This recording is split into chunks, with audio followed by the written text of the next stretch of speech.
Shiron Hunkandel soltou um som de incredulidade. Esse garoto realmente não conhece o medo. Iona Hunkandel quase matou ele várias vezes, e até Luna Hunkandel mantém distância daquela criança. O caçula é realmente interessante. Khan então ergueu uma folha de papel com as duas mãos e a apresentou respeitosamente. E isto, senhor, é uma carta de Kashmir. Depois de ler a carta, Shiron Hunkandel soltou um bufar frio e contido, resumindo brevemente o conteúdo. O caçula derrotou Garon Altemer, um guerreiro da tribo White Wolf. Faz muito tempo desde a última vez que ouvi esse nome. Khan, claramente intrigado, perguntou com cautela se ele realmente sabia quem aquele homem era. Shiron Hunkandel respondeu em voz baixa, num tom pensativo: o líder da tribo White Wolf já veio me desafiar pessoalmente. Ele era forte, e não era o tipo de adversário que alguém simplesmente esquece. Quando lutou comigo, ele resistiu por 5 horas inteiras. Os olhos de Shiron escureceram ao lembrar enquanto continuava: os guerreiros daquela tribo são muito superiores ao lutador comum entre os Beasfolk. Para o caçula, derrotar alguém assim não é pouca coisa. Isso significa muito mais do que uma simples vitória. Ele continuou lendo. A carta também diz que o jovem Jin Hunkandel murmurou algumas palavras sobre uma espada que partiu o martelo de Garon Altemer. À primeira vista, isso pode soar como uma mania estranha dele. Shiron Hunkandel ficou rígido na mesma hora. Isso não é só uma mania, disse ele imediatamente. Corresponde exatamente ao registro. O encantamento, a espada, a aura sombria, a luz dentro da lâmina, o fluxo do tempo ao redor do golpe, murmurou Shiron, juntando as peças com cada vez mais certeza. É uma técnica secreta de espada que não aparece há 1000 anos. Mais do que isso, é a arte da espada de Lord Temar Hunkandel, o primeiro patriarca do nosso clã. Por um momento, até Shiron Hunkandel pareceu abalado com a conclusão que estava se formando na própria mente. Será que aquele garoto realmente se tornou um Magic Swordasma mais poderoso do que eu? Então, aos poucos, um brilho feroz acendeu nos olhos dele. Quero cruzar espadas com ele pelo menos uma vez. A cena então mudou para Tikan, para a residência de Kashmir. Kashmir apoiou o queixo em uma das mãos, com os olhos distantes e pesados, como se estivesse perdido num labirinto sem fim de pensamentos. A Zipli Family Kinzelo já serem aliadas já é chocante o bastante, disse ele. Mas agora você está me dizendo que a aliança delas desmoronou porque a Divine Magic Stone que André Zipli possuía foi destruída. Enquanto ele falava, a cena daquela batalha pareceu se repetir na mente deles. A imagem era vaga e incompleta, mas os momentos principais ainda estavam ali, borrados, mas inconfundíveis, como fragmentos de um pesadelo que se recusava a desaparecer. Voltando ao presente, Jin Hunkandel respondeu com firmeza: isso mesmo. E quem criou a réplica da Divine Magic Stone foi Bubari Gaston. Ele usou relíquias de deuses mortos, os restos de uma civilização antiga e uma habilidade especial que ele chama de Sculpt. Com essas coisas, ele consegue criar Holy Relics perigosas, ou até alterar a aparência de outras pessoas. Alicia Badir concluiu em silêncio que essa devia ser a verdadeira base do poder de Kinzelo, e Jin Hunkandel assentiu levemente em concordância. Isso mesmo, disse Jin Hunkandel. Muraka apoiou o queixo, com um olhar profundo e pensativo, como se estivesse desenterrando alguma verdade esquecida. Relíquias de deuses mortos, murmurou ele. São coisas como as lágrimas ou o sangue de Números.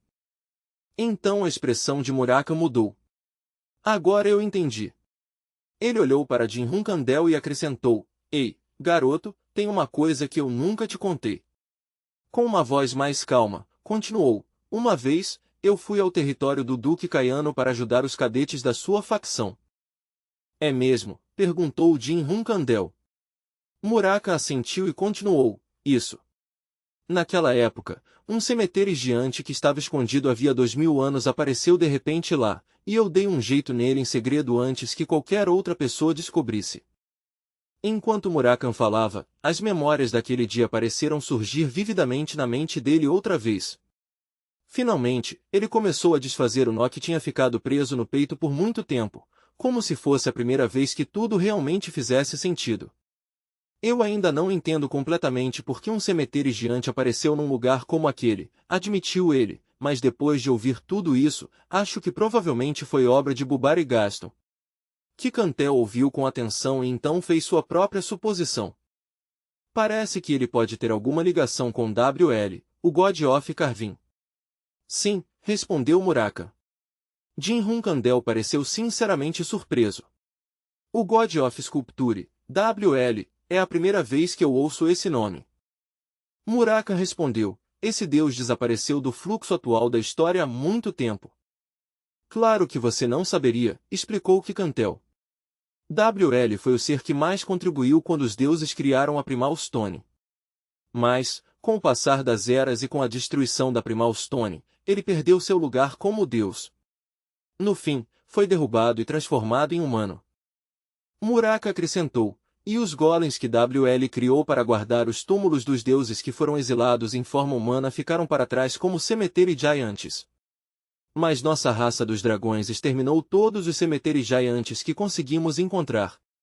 Pelo menos, era nisso que acreditávamos. Os olhos de Kashmir se arregalaram, e sua boca se abriu em descrença. Você quer dizer que Bubar e Gaston fez um pacto com esse deus caído? Kikantel abaixou levemente a cabeça e ficou olhando para o chão enquanto pensava. Não deveria ser possível, disse ela em voz baixa. Mas, se não foi W.L., então não existe uma explicação limpa para nada disso. Jin-Hun Kandel voltou a falar. Tem mais. Entre as Holy Relics que Bubar e Gaston criou, parece que também existe um item capaz de localizar alguém que fez um pacto com um deus. Murakan ficou olhando para ele, incrédulo. Do que você está falando? A menos que o contractor revele esse poder abertamente, ninguém deveria ser capaz de detectar o pacto. Alicia Badir ficou chocada. Não me diga que eles encontraram o seu. Jin-Hun Kandel respondeu, isso mesmo. Eles chamam aquilo de compas. Felizmente, a função dela ainda não parece ser perfeita, porque eles capturaram Loai, um Dragon Guardian, em vez de Uriah. Kikantel cruzou os braços e organizou a lógica em voz alta. Entendi. Então eles com certeza vão usar a Compass para localizar os Contractors primeiro, e depois vão usar a Divine Magic Stone para absorvê-los. Esse deve ser o método real deles. E é exatamente por isso, continuou ela, que precisamos tomar a Compass primeiro. Em junho do ano que vem, a Zipli Family deve devolver a Compass para Quinzelo. Muraka levantou a cabeça na mesma hora. Então essa é a nossa abertura, disse ele. Aquele momento é a nossa chance. Temos que pôr as mãos nessa Compass custe o que custar. Kashmir, ainda tentando entender toda a dimensão do plano, perguntou com curiosidade aberta, então o que exatamente vocês vão fazer? Jin-Hun Kandel respondeu num tom sério e controlado. Até os Ziplis devolverem a Compass, eles provavelmente vão tentar identificar o maior número possível de false contractors enquanto investigam o caso. Para continuar em segurança, as pessoas ligadas a isso precisam ir para algum lugar seguro. Depois de ouvir isso, Kashmir concordou na mesma hora. Ele está certo. Manter 3 false contractors sem apoio de uma força maior é perigoso demais. Kikantel interrompeu de repente. A gente deve sair daqui antes que a Compass nos localize. Jin-Hun Kandel assentiu. Sim. Vou pedir proteção ao palácio. Esse é o movimento mais seguro por agora.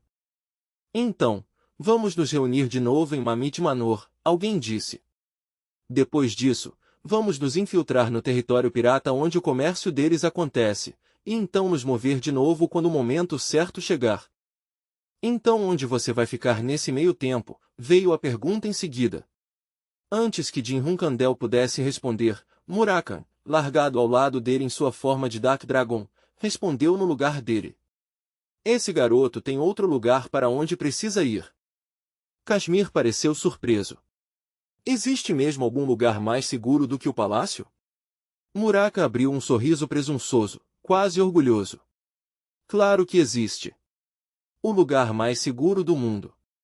Então a narração voltou algumas horas no tempo, para o momento em que o Dark Dragon tinha feito essa sugestão pela primeira vez. Garoto, vá para a terra dos Royals, Murakan tinha dito. Eu já estava pensando em te levar para lá mais cedo ou mais tarde mesmo, então o timing é perfeito. Jim Hunkandel tinha ficado genuinamente chocado com a proposta.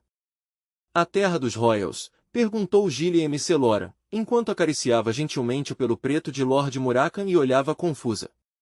Os Royals não são aquela tribo lendária que derrotou todas as feras da sua era. Murakan respondeu com satisfação evidente, isso mesmo. Mas Gillian Selora franziu a testa, preocupada. Mesmo assim, eles entraram em declínio há 5.000 anos. Jim Hunkandel também estava cheio de dúvidas. Como eu vou para uma terra que já caiu em ruínas? Esse lugar ainda existe mesmo? Murakan pulou para o chão, agora sério de verdade. Ainda existe em algum lugar no Mitra Desert, bem no fundo do território dos Beasfolk. Quando um pacto de 1000 anos é estabelecido, ninguém pode entrar naquela terra de qualquer jeito. Mesmo que um deus descesse, ainda assim não conseguiria invadir à força. Jim Hunkandel ficou olhando para ele por um instante, claramente sem acompanhar a explicação, e então disse sem rodeios. Explica de um jeito que eu consiga entender de verdade. Murakan parecia orgulhoso demais de si mesmo ao responder, só entenda que existe um pacto entre Soldeira e a família royal. Aquele lugar é uma terra que existe unicamente para um espadachim de Hunkandel, continuou Murakan.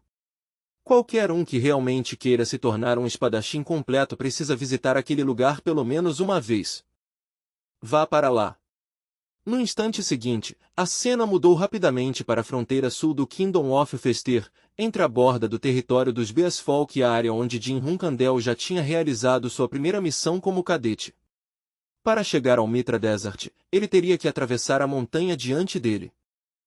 Mas se eu tentar forçar a passagem por aquela montanha, vou arrumar problema, pensou Jim Hunkandel enquanto observava a área. Então outro pensamento passou pela mente dele. Não estamos exatamente próximos, mas será que ainda assim eu devo tentar pedir ajuda a eles? Eles eram gentis por natureza, mas seu instinto de evitar caçadores só perdia para o dos Cat People. Mesmo assim, naquele momento, Jim Hunkandel sentiu que eles talvez fossem sua melhor chance.